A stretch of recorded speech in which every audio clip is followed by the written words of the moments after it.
தற்பொழுதைய முக்கிய செய்தியை நாம பார்த்துட்டு இருக்கோம். அதாவது டெல்லியில முடிவு செய்யப்பட்டிருக்கக்கூடிய ஒப்பந்த அறிவிப்பை சொல்லக்கூடிய வெறும் அறிவிப்பாளர் தான் இபிஎஸ் அப்படிங்கிற மாதிரி ஊரக வளர்ச்சித்துறை திரு அமைச்சர் ஐ பெரியசாமி அவர்கள் விமர்சனம் பதிவு செஞ்சிருக்காரு. நம்ம முக்கிய செய்தியா பார்க்கிறோம்.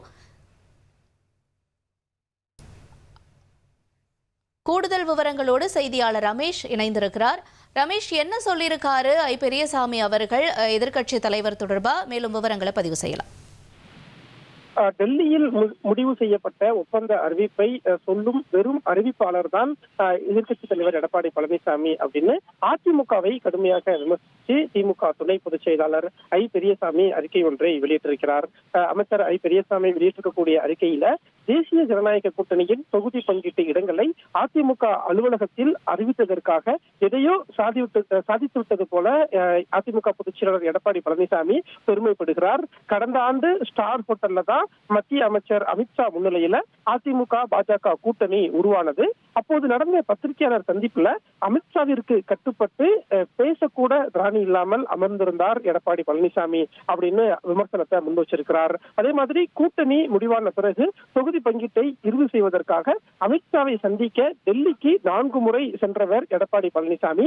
அனைத்தையும் பேசி முடித்தது அமித்ஷா தான். தொகுதி பங்கீடு எண்ணிக்கையை மட்டும் சொல்லக்கூடிய வெறும் அறிவிப்பாளர் மட்டும்தான் எடப்பாடி பழனிசாமி அப்படின்னு சொல்லியிருக்கிறார். அதே மாதிரி டெல்லியின் கண்ணசேவுக்கு ஏற்ப ஆடக்கூடியவர் தான் எடப்பாடி பழனிசாமி என்றும் பாஜகவினரை அதிமுக அலுவலகம் வர வைக்க எடப்பாடி பழனிசாமிக்கு மு.க. ஸ்டாலினே தேவைப்படுகிறார் அப்படிங்கிற ஒரு அறிக்கையையும் அமைச்சர் ஐ பெரியசாமி வெளியிட்டிருக்கிறார். கூட்டணிக்கு தலைமை தாங்கும் கட்சியின் அலுவலகத்தில் ஒரு முறை கூட தொகுதி பங்கீடு பேச்சுவார்த்தை நடக்கவில்லை. அதிமுக அலுவலகத்தை பூட்டி வைத்து விடுங்கள் என திமுக அறிக்கை விட்டதற்கு பிறகுதான் அதிமுகவினருக்கும் எடப்பாடி பழனிசாமிக்கும் ரோஷம் வந்திருக்கிறது அப்படின்னு சொல்லியிருக்கிறார். இப்படியாக அதிமுகவை விமர்சித்து அமைச்சர் ஐ பெரியசாமி அறிக்கை வெளியிட்டிருப்பதை பார்க்க முடிகிறது.